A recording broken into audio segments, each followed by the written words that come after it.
Cool. Now, for the artist side of stuff. There is so many tools out there to help you once you become an artist.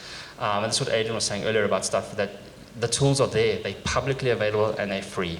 So I'm starting with the first one is Apple for Artists. For those of you who don't know, Apple recently purchased Shazam. You simply go to artist.apple.com and you claim your profile. You can log in, you can see your sales globally, you can see your Shazams, so you know exactly where people are Shazamming you, everything. It is all there, it is public, it is freely available, you don't pay for this data.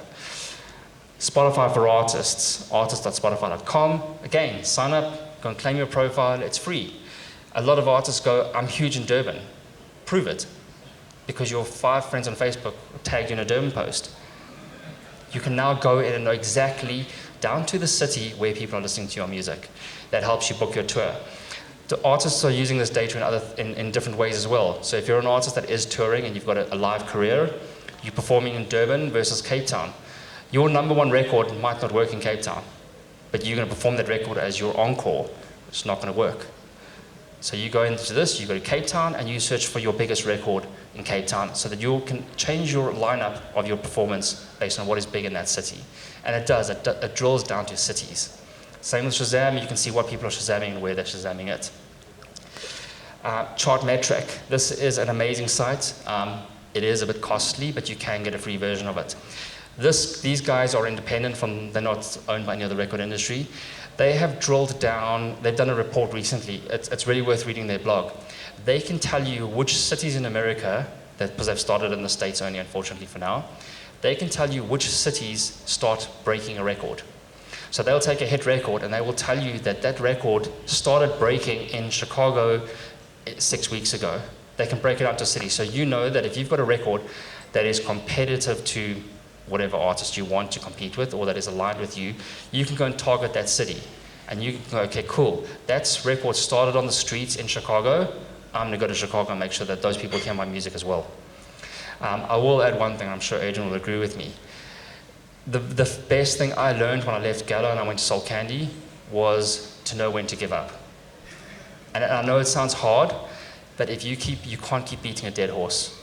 And if you've got a record and it is not working, the faster you move on, the faster you're going to get to your hit record.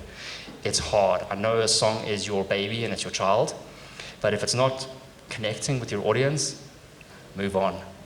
Get on to the next record, because the longer you focus on that, the more focus is taken away from potentially making another record. And these types of tools help you with that data.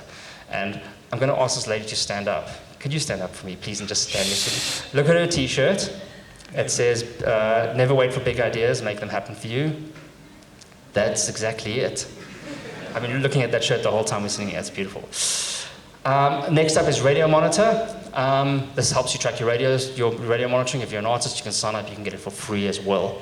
Next up is some tools that are freely available as well to you. A company called SubmitHub, run by a guy from Cape Town, believe it or not. It's a global platform.